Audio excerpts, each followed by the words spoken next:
Evangelho de Lucas, capítulo 10, verso 38 em diante. Vou tentar ser bem pragmático quanto ao horário hoje. As irmãs estão cansadas. Viu? Olha, uma falou por todas as outras. Eu tenho certeza que todas as outras iam dizer amém, pastor, é verdade. Mas como elas são ordeiras, generosas, fiéis, mas pode falar a verdade, estão cansadas, não estão? Cheia de Deus, não estão? Mas cansada igual. Eu sei, o corpinho não aguenta a glória muito tempo. Diz assim, verso 38. Ora, quando iam de caminho, entrou Jesus numa aldeia, e certa mulher, por nome Marta, o recebeu em sua casa. Tinha esta uma irmã chamada Maria, a qual, assentando-se aos pés de Jesus, ouvia sua palavra. Marta, porém, andava distraída em muitos serviços, e aproximando-se, disse: Senhor, não te importas de que minha irmã me deixe servir só? Dize-lhe que me ajude. Respondeu-lhe Jesus: Marta, Marta, estás ansiosa e preocupada com muitas coisas, mas uma só é necessária. Maria escolheu a boa parte, a qual não lhe será tirada. Amém. Você poderia fechar os seus olhinhos mais uma vez? Paizinho, eu te rogo pela tua bondade, uma vez que essa palavra tão lida e tão importante está aos ouvidos do teu povo. E eu creio plenamente no que o teu Espírito tem a nos ensinar, reconhecendo também do mesmo modo que posso apenas comunicar a eles, falar-lhes a tua palavra, mas o teu Espírito é quem nos ensina.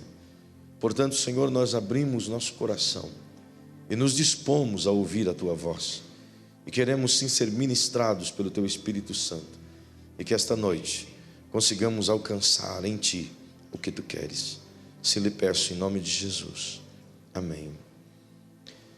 Queridos, o texto começa dizendo que Jesus estava a caminho com seus discípulos. É bem verdade que a expressão utilizada aqui é justamente porque direciona a uma determinada cidade, Jerusalém. Todas as vezes que alguns judeus se comunicavam e utilizavam a expressão a caminho, era sempre querendo mencionar a cidade base de sua fé, Jerusalém. E esse tempo é onde Jesus está indo pela primeira vez, desde que iniciou seu ministério, a participar de uma das festas que Jerusalém fazia, em razão das ordens do Senhor. Perceba que ao chegar próximo a Jerusalém, ele passa em uma aldeia, em uma vila, como outras traduções diz, e esta aldeia tem o nome de Betânia. Outras vezes ele ficou no mesmo lugar, não só hospedado aqui, mas também orando nos ambientes de hortos que havia em Betânia, e ainda há naquela região. Perceba que à medida que ele chega em Betânia, agora ele estabelece uma ponte de amizade com uma família que ali reside. Essa família é de 3 pessoas, como vós sabeis. A saber, a mais velha, por nome de Marta, e é de acordo com a sequência, se entende a idade, Marta sendo a mais velha, ou a mais responsável da casa. Em seguida vem Maria, e em terceiro vem Lázaro. Deveria ser, portanto, o menor, o caçula. Não obstante ser o caçula, já eram ambos adultos, todos eles tinham sua vida própria, mas habitavam dentro dessa mesma casa. Alguns historiadores ou pensadores gostam de conjecturar e imaginar que Marta, pela circunstância, ela deveria ter sido viúva. Talvez fosse viúva pela forma como eles viviam entre si. Mas, não conjecturando, é melhor acreditar que ela simplesmente, assim como Marta e Lázaro, eram 3 irmãos que viviam na mesma casa de modo solteiro. O fato é que Jesus consegue alinhar o seu coração com o coração dessa família e inicia um vínculo de amizade cortês junto a eles. E eu gosto sempre de observar os textos da forma como Jesus fazia e como ele caminhava. Eu percebo que todas as vezes que Jesus para, que Jesus conversa, que Jesus encontra alguém, ele sempre está focado em aproveitar os momentos para poder ensinar. Você nunca vai ver Jesus desfocado desse sentimento de ministrar, de ensinar as pessoas. Em todo momento que você o encontra, parece que jorra de dentro dele uma imensidão de ensinos, e as pessoas logo querem aprender aos seus pés. Parece que ele atrai as pessoas pela grandeza do ensino que ele possui. Isso é uma verdade, até porque a sua palavra, ela era doce como mel, embora em algum momento do paladar ela se tornasse amarga dentro do ser humano, justamente porque ela confrontava, mas mesmo confrontando, as pessoas não queriam se ausentar de ouvi-la, porque era sempre um confronto que levava as pessoas ao melhor, a fazer o melhor. Só que é interessante que Jesus nunca confrontou as pessoas de modo rude, de modo violento, de modo deselegante, de modo deseducado. Em todo o tempo que Jesus utilizava a sua palavra para confrontar as pessoas, ele sempre fazia de um jeito cortês, de um jeito amoroso. Era a prática de Jesus. A forma dele falar denunciava quanto amor ele possuía.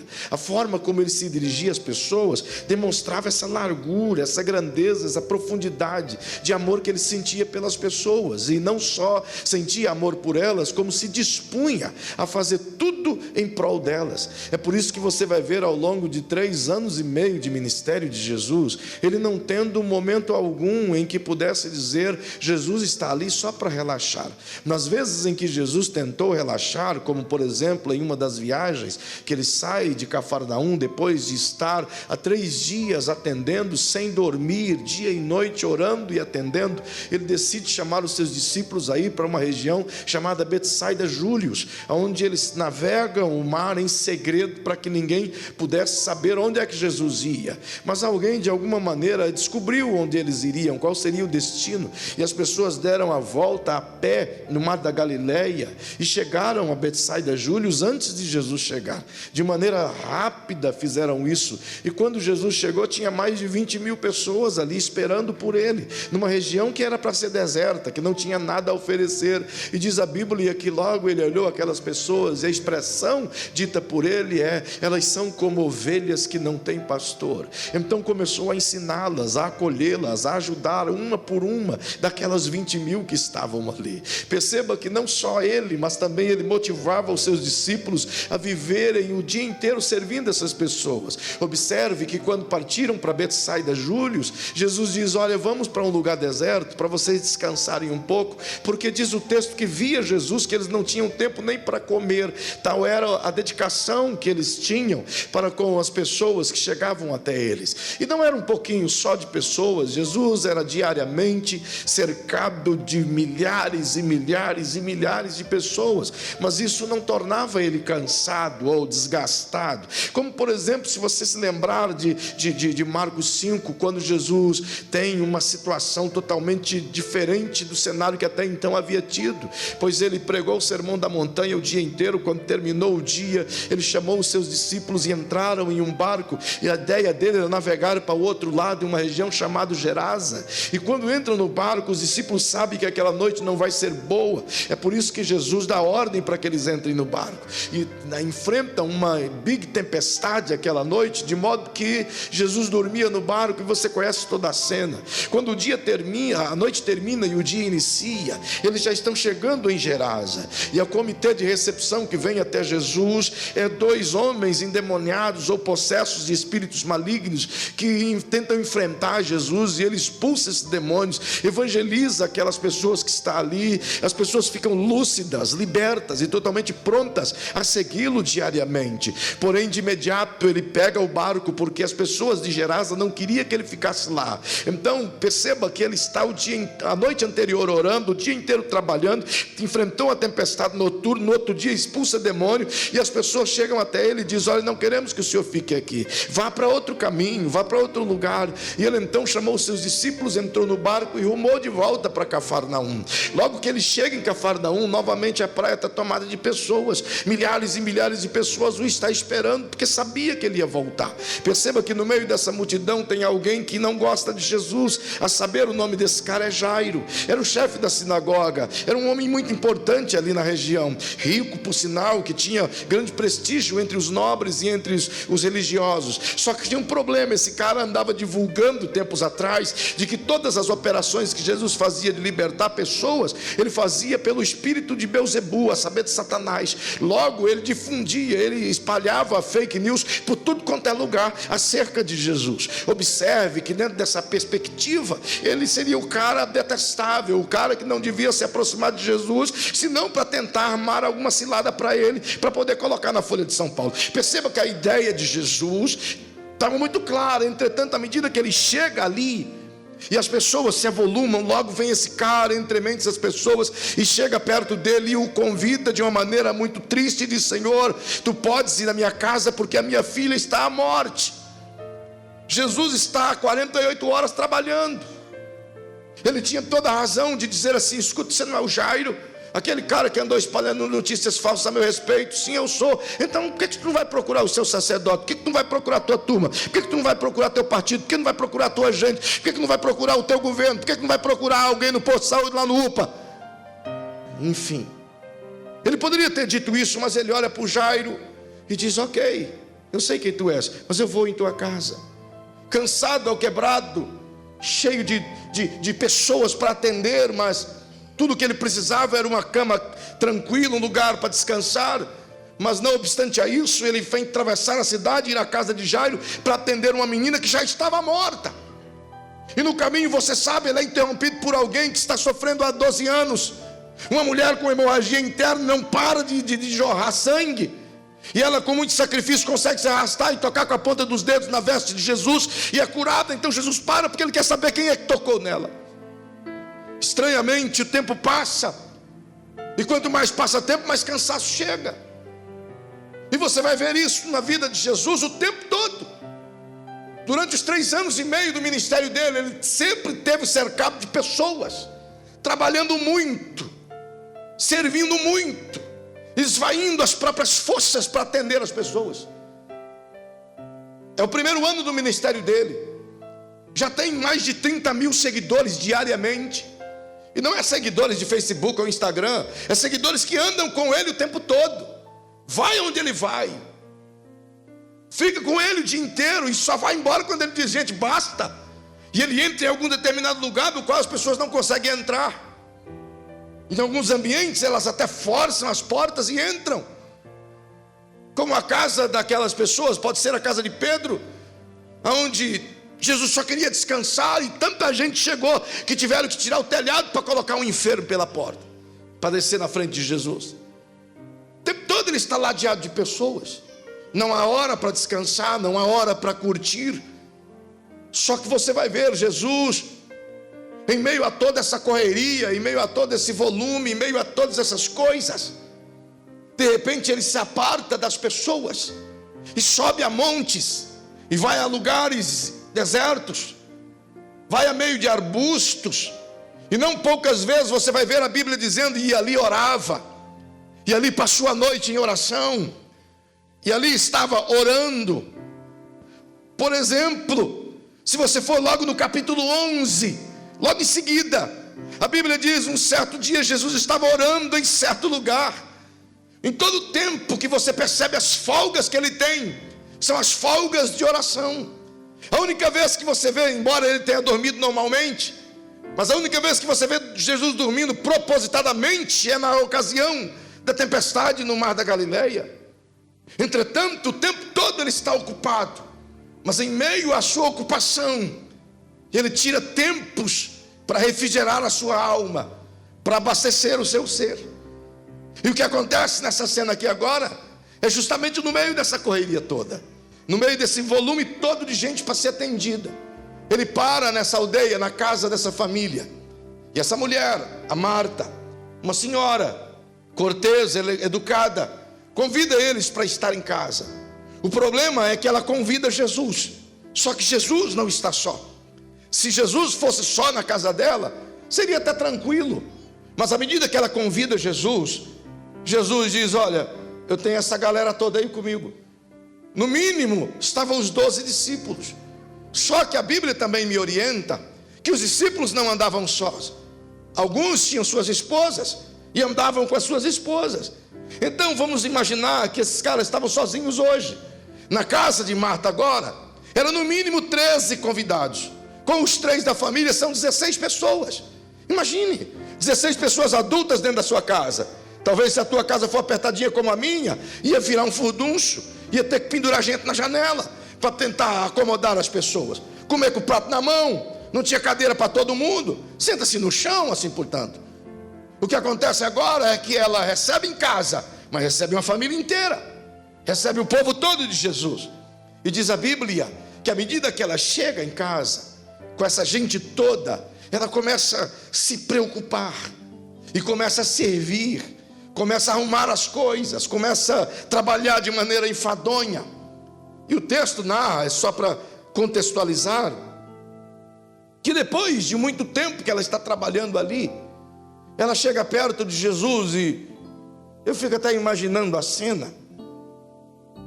Eu tenho irmãos menores, e eu me lembro que quando a minha mãe mandava a gente fazer alguma coisa ruim, como por exemplo lavar louça, e é sempre o mais velho que tem que fazer essas paradas aí, sabe, é coisa terrível.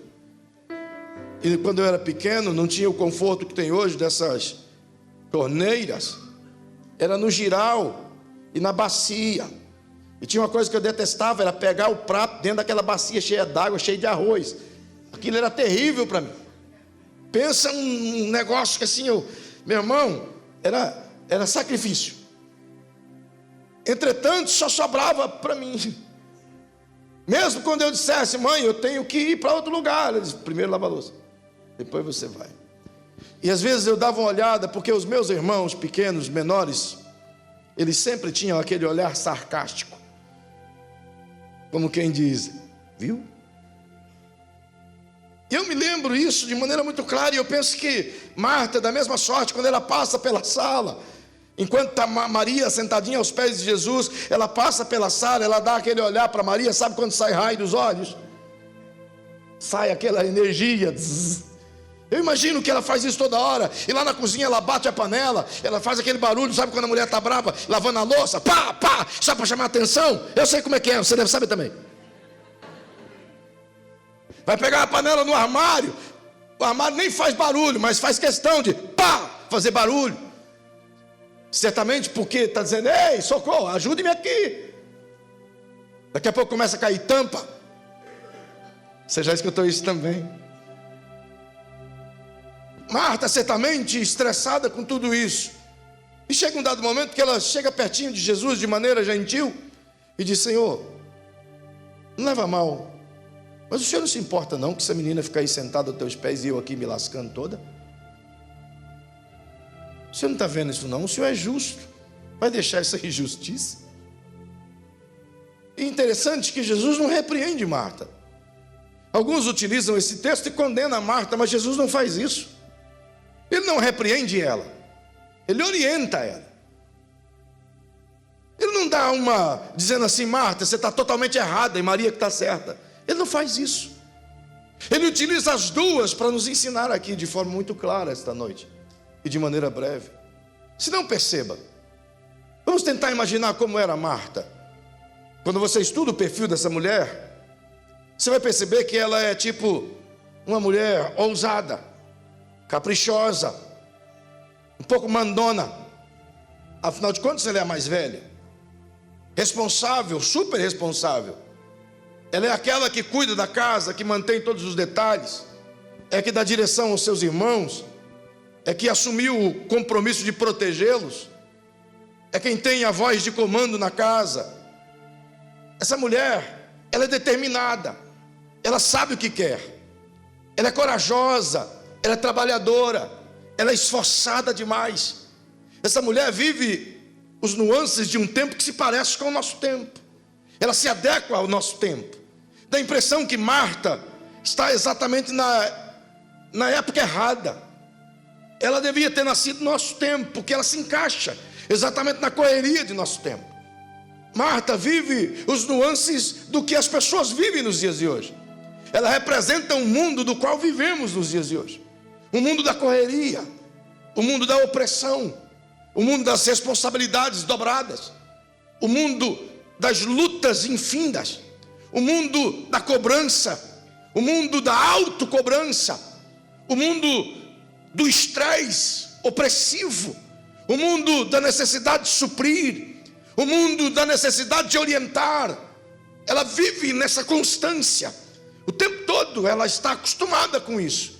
Quando você olha para Marta, em todos os segmentos da Bíblia, onde ela aparece, todas as vezes, ela aparece envolvida no servir. Isso não é mal, isso dá a impressão de que ela é uma mulher servidora, que ela quer sempre ajudar, que ela quer estar sempre pronta a servir pessoas, a mover em torno das pessoas. Ela quer sempre se colocar à disposição dos outros. É Marta. Ela não olha para si mesma, mas ela olha sempre o bem-estar dos outros. Quando essa gente toda chegou na casa dela, a preocupação dela era em adequar a casa, era em preparar as coisas, era em ser uma boa anfitriã.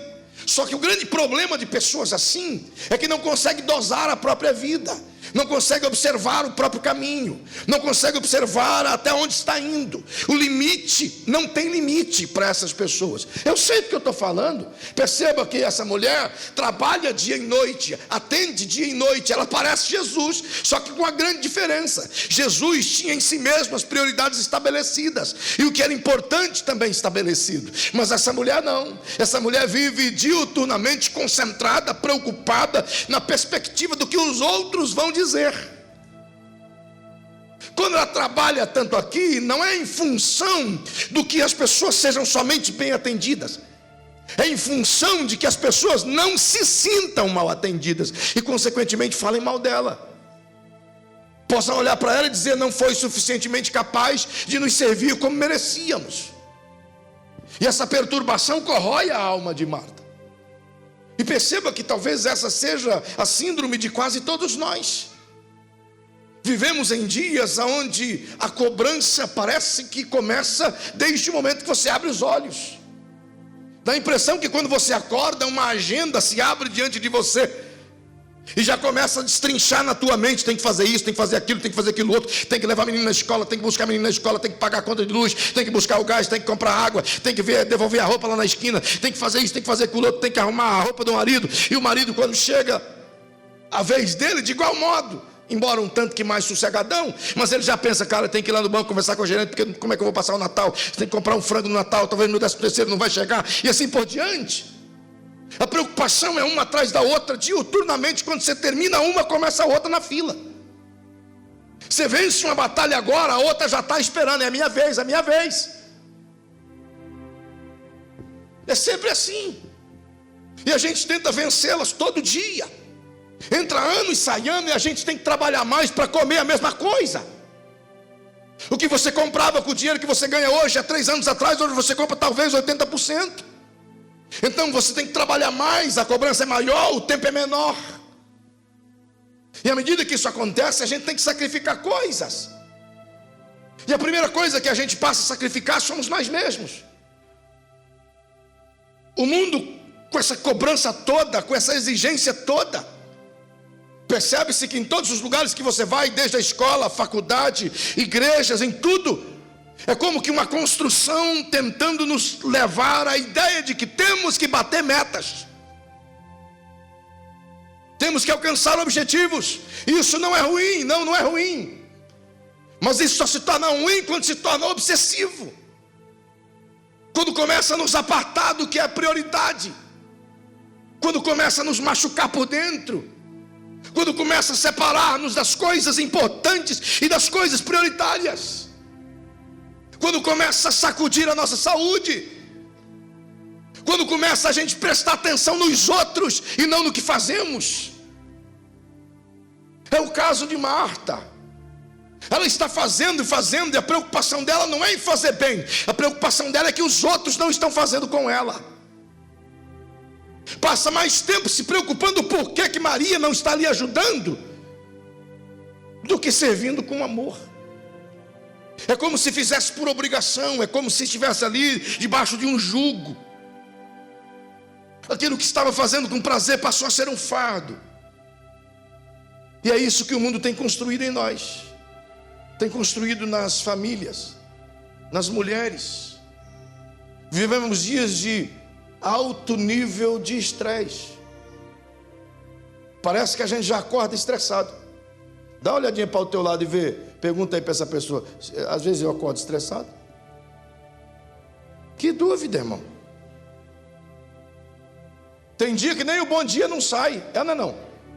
Né, Paulinho? Tem dia que o bom dia sai assim. É ou não é? O dia nem começou e o dia nem saiu. É Feliz aquele que tem Porque às vezes é só Quando for aí, meu irmão, aí está na roça. É a vida que a gente vive hoje. E você quer saber? Você nunca vai superá-la. Porque quanto mais esforço você fizer, mais cobrança vai vir. Quanto melhor profissional você se tornar, mais exigência vai vir sobre você. Quanto mais metas você bater, mais cobrança sobre metas virá sobre você. As pessoas sempre vão achar que você não tem limites. Elas sempre vão achar que pode tirar mais um caldinho de você. Isso é desde os filhos até os patrões. E às vezes nós fazemos isso conosco mesmo. É o caso de Marta. Ninguém pediu para ela para fazê-la. Mas talvez você diz: pastor, ela é uma boa anfitriã, então ela quer atender bem.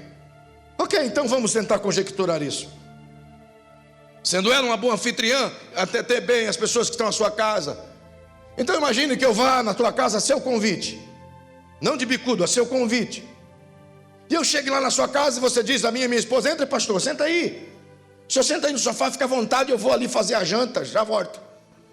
E vai lá na cozinha e fica 1h05. Só passa 5 de 1 hora fazendo a janta, e você traz aquela janta gostosa. Eu estou lá na sala com a minha esposa, batendo papo sobre fechadas para balanço, ouvindo os testemunhos. Daqui a pouco você chega na sala e diz: vamos jantar, glória a Deus, fiz a jantinha para nós. Aí coloca os pratos, a gente ora e eu começo a me servir. Aí você diz assim: pastor, enquanto o senhor janta, pastor, fica à vontade, está em casa.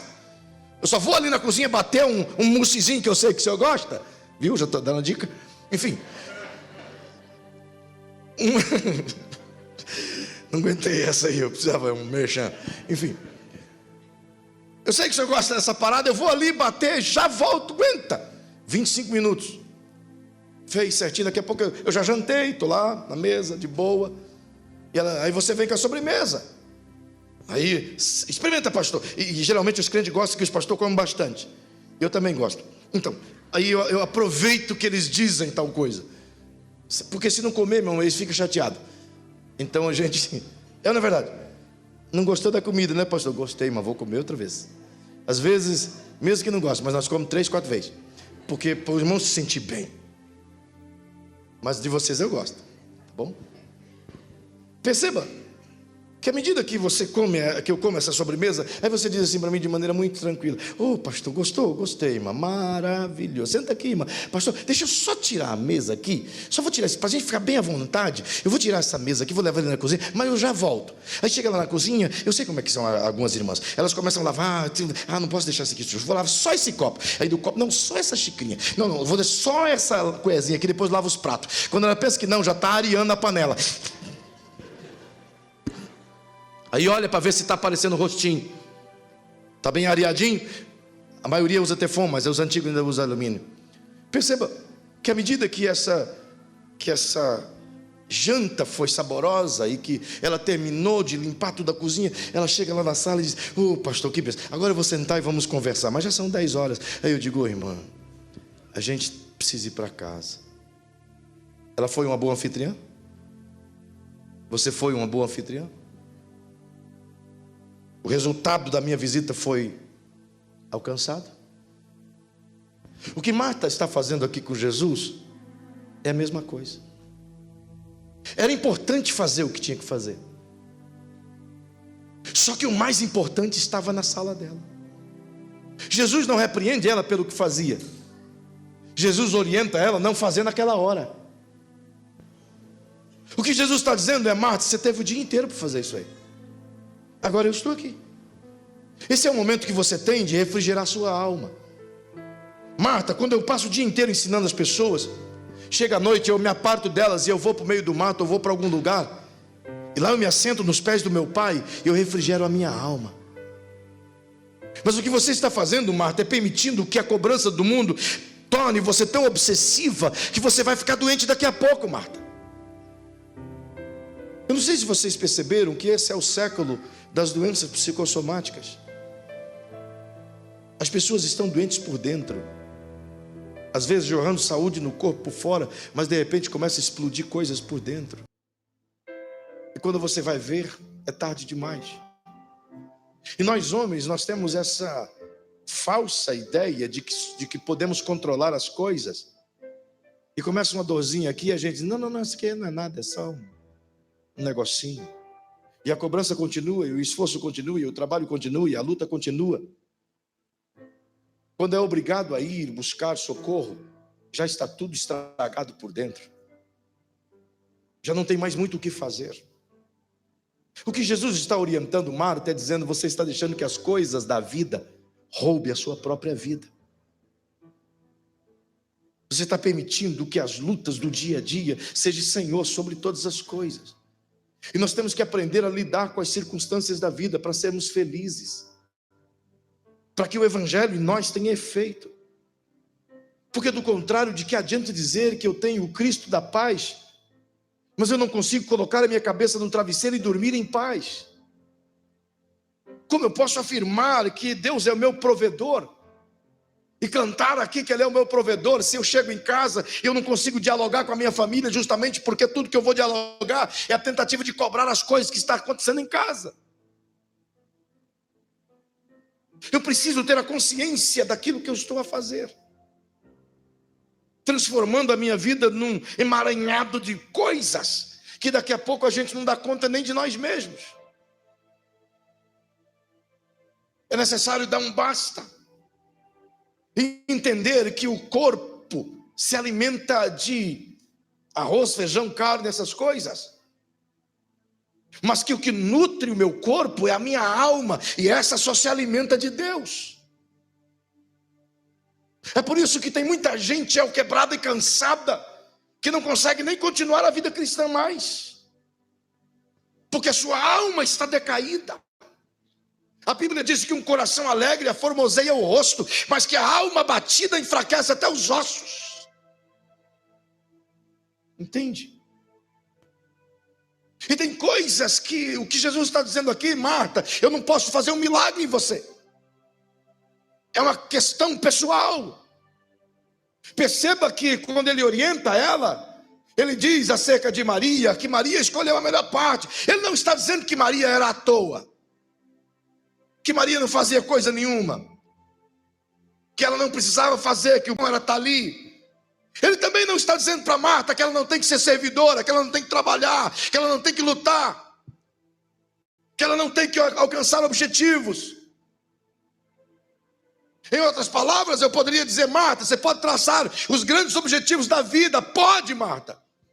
Pode lutar dia e noite, pode correr, mas faça as pausas para alimentar a tua alma, porque senão você vai morrer. Você pode ter saúde, pode ter um corpo legal, mas a tua alma vai estar podre. E quando a alma apodrece, o corpo vai junto. E as pessoas que estão em volta vai junto. É por isso que você vai encontrar pessoas bem de vida, mas amargas, sozinhas. E ninguém quer conviver com pessoas amargas, vazias, pobres de alma. É melhor, como diz a Bíblia, comer o pão do arroxo, da dor, e ter a alma feliz, do que ter a riqueza e não dormir em paz, conforme diz Salomão. E tudo tão simples. Nós mesmos estamos tornando a nossa vida um caos. Estamos transferindo a cobrança, queridos. Os nossos filhos não brincam mais como crianças. Vão para a escola de manhã, vão para os cursos à tarde, à noite tem que fazer inglês ou francês. Eles não têm tempo mais de empurrar carrinho de rolimã. Eu nem sei se faz mais carrinho de rolimã. Mas não tem tempo mais de ser criança. Nós estamos colocando sobre eles o mesmo jugo que a gente vive. Vai se tornando gerações cada vez mais estressadas. E sabe qual é o problema dessa geração? Olhe para quem está ao seu lado e diga: essa geração continua dizendo: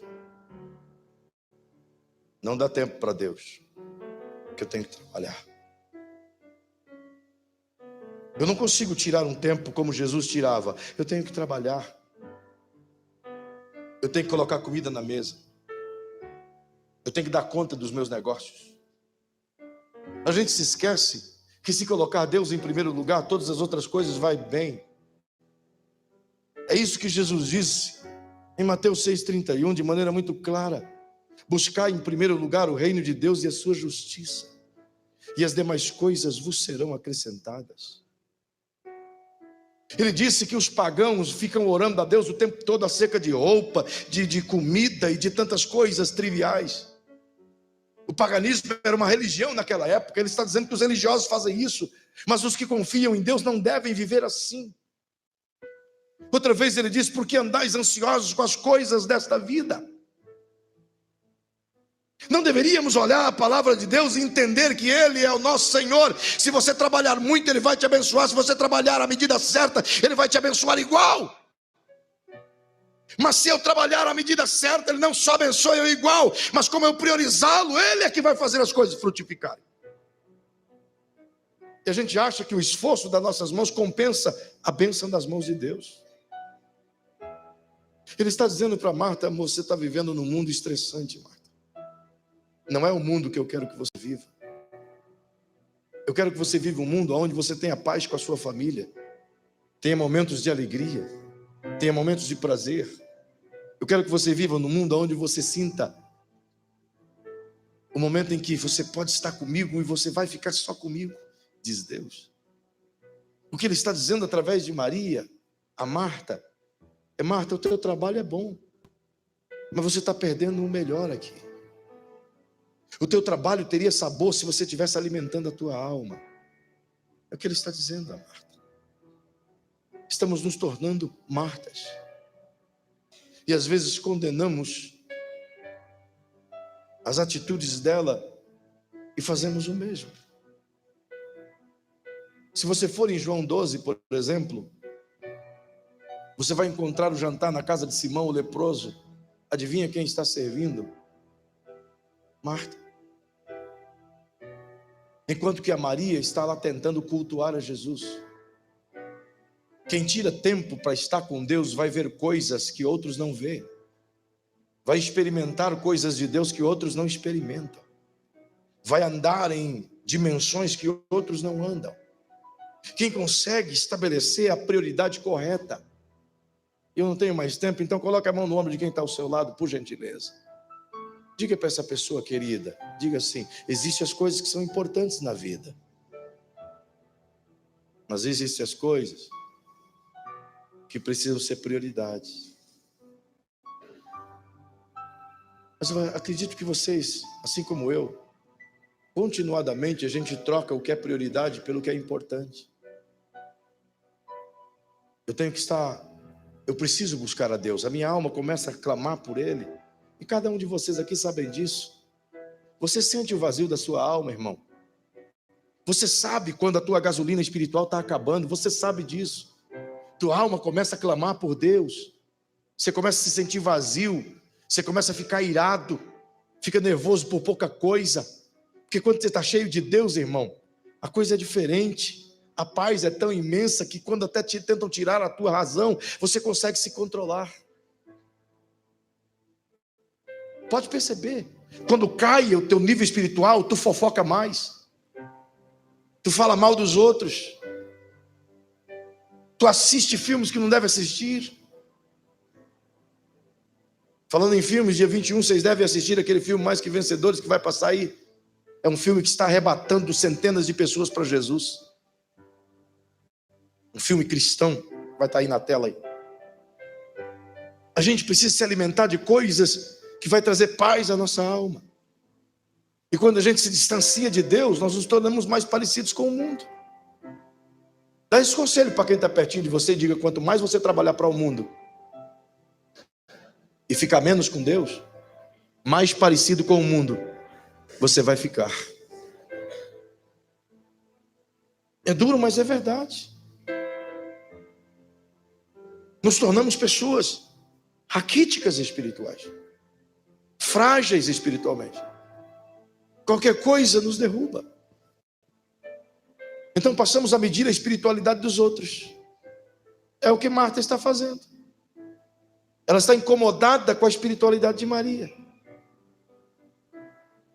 Ela está chateada com aquilo que Maria está fazendo. Pode perceber, 52% dos cânceres no Brasil são mulheres e 48% são homens. Câncer de próstata e de mama. De onde vem isso, queridos? Claro que é uma sequência de fatores, mas a esmagadora maioria é porque não refrigeramos a nossa alma. Nós só vivemos para trabalhar. Deixa eu te alertar, Deus está querendo te dar refrigério. Ele não vai te tirar do teu trabalho, mas se você gastar tempo com Ele, Ele vai fazer o seu trabalho render muito mais do que o esforço que você faz. Deixa Ele ser o seu Senhor em tudo. Coloca as tuas causas na mão dEle. Diga para Ele: Senhor, está aqui o meu escritório, não é mais meu. Deixa Ele gerenciar o seu negócio. Experimente isso para você ver o que vai acontecer na sua vida. Mas não simplesmente entregue para Ele e coloque o pezinho para cima como um vizinho. Tire tempo para Ele, prioridades. Primeiro Deus. Primeiro Deus. Primeiro Deus. Diga para quem está ao seu lado: o Senhor não aceita dividir o trono. Ou Ele é dono do meu e do teu coração, ou Ele não é. Ou Ele se assenta como rei, ou o depomos. Se o Senhor não reina aqui dentro, quem reina? A correria, as lutas, a opressão. Que tal esta noite aprendermos com Marta? É claro que precisamos ser igual Marta, mas de igual modo precisamos dar os tempos como Maria. Precisamos nos alimentar de Deus como Maria. O ideal seria uma Marta misturado com Maria. Então que tal ser Martia? Marta e Maria somado. Precisamos mudar isso. Hoje nós podemos mudar isso. Quantas pessoas estão vivendo debaixo de um alto nível de estresse? Levante a mão. Que mentiroso, né? Todo mundo pede oração porque está estressado, agora não levanta a mão. Quantos estão vivendo debaixo de uma correria, luta estressante? Esmagadora maioria. Você notou que quanto mais você se esforça, mais cobrança você recebe? Quanto mais você vence, mais as pessoas chegam em você e dizem: vai mais, tenta mais. Você faz um fio, as pessoas chegam em você e dizem: faz 2. Você tem 2, as pessoas dizem: faz mais 1. Eu, por exemplo, digo constantemente aos irmãos: faça fio, faça fio, faça fio. O Islã faz isso, vamos fazer também. Perceba, nós podemos mudar isso. Estabeleça prioridades. Faça a sua agenda. Há muitos anos, há mais de 20 anos, eu decidi estabelecer que as primeiras horas do dia não são minhas. Minha esposa é testemunha disso. Há mais de 20 anos. É do Senhor. Só dele. só dele. Mesmo quando tem noites que passo aqui de velório, quando dá aquele horário, eu vazo, porque é a hora dele. Porque se eu não fizer isso, essa alma morre. Eu sei o quão miserável eu sou.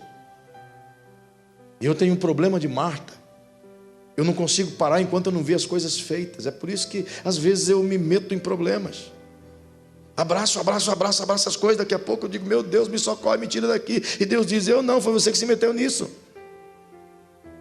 Algumas vezes ele já falou isso para mim, não vou te tirar daí não. Eu já te tirei outras vezes, você caiu de novo. Zé Ruela, fica aí. Às vezes eu quero me desligar disso tudo. Então é uma luta comigo mesmo, estar aos pés dele, dizendo, me controla, Senhor, me controla constantemente. Ele tem me controlado, às vezes usa a minha mulher e usa muito. Carinha de anjo.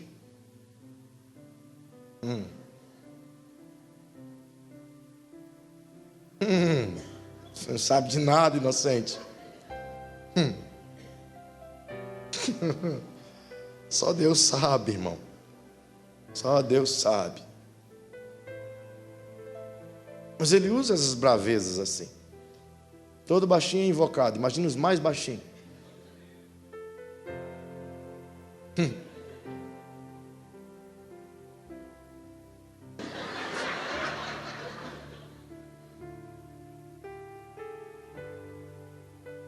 Quando eu escuto essa palavra, Emerson, Jesus, o que eu fiz agora? Quando chama pelo nome, irmão, pede para sair, irmão. Peca não. Vai tomar um tereré na casa de alguém, vai orar. Muda essa história, queridos. Hoje mesmo, sabe, senta em casa e diz, olha, vamos mudar o nosso roteiro. Vamos trabalhar menos. Vamos servir mais a Deus. Ah, pastor, eu não consigo diminuir meu horário de trabalho. Então diminua outra atividade que te deixa menos cansado, mas encontre um horário para Deus. Assista menos TVs. Jogue menos aquelas bagaceirinhas lá. Videogames. É videogame ainda? Eu vejo homens barbados só no celular aqui, ó.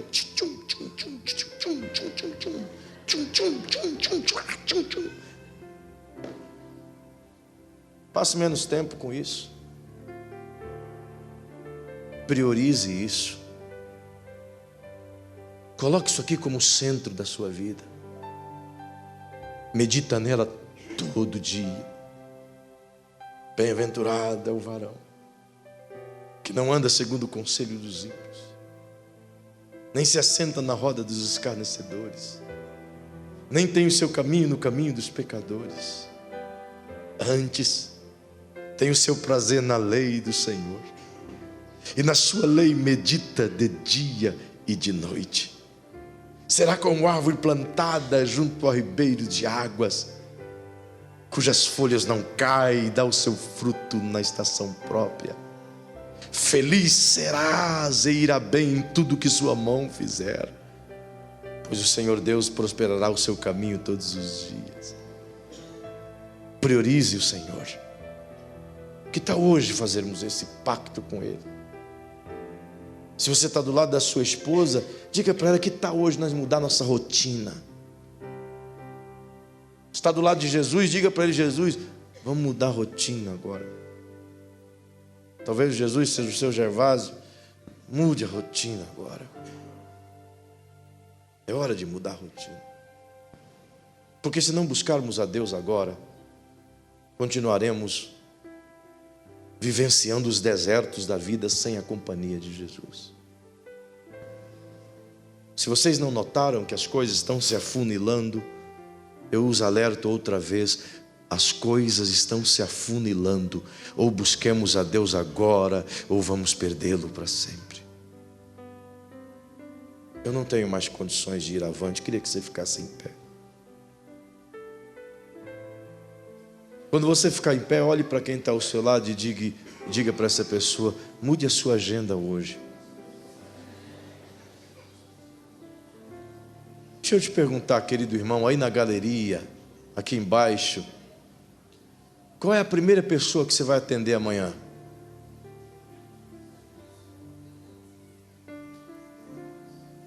Pergunte aí para quem está ao seu lado: qual é a primeira pessoa que você vai atender amanhã? Você tem coragem de dizer em alto e bom som: eu vou atender Jesus amanhã? Você sabe que se você falar isso para ele, ele vai levar a sério. E ele vai te aguardar. E ele te espera. Tente fazer isso. Se isso não mudar nada na sua vida, então entra aqui no meu gabinete e diz: pastor, o senhor e a sua pregação são mentirosos.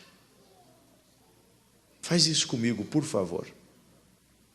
Se você mudar a prioridade na sua vida e dar tempo ao Senhor, e isso não mudar essa luta que você está vivendo, irmão, entre no meu gabinete, por favor, e me desafie.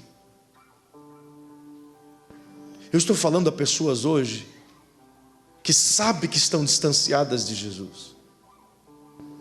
Eu estou falando a dezenas de pessoas que sabem que o que você tem tentado até agora só tem dado errado.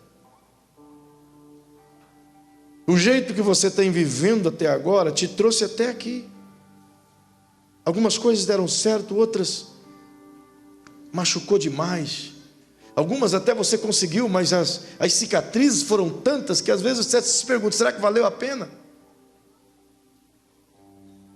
Então hoje eu quero te oferecer duas oportunidades. A primeira oportunidade, quero oferecer a você que decide hoje mudar radicalmente a sua maneira de viver. Que vai pegar um papel e uma caneta, sentar com a sua família e dizer: vamos viver assim agora. Se é difícil de colocar na cabeça, escreva num papel e coloque na porta da geladeira. A gente sabe do que está falando. Eu sei o que estou falando. Eu tive que fazer coisas radicais para que a gente conseguisse viver um pouco mais juntos, para que pudesse estar mais bem.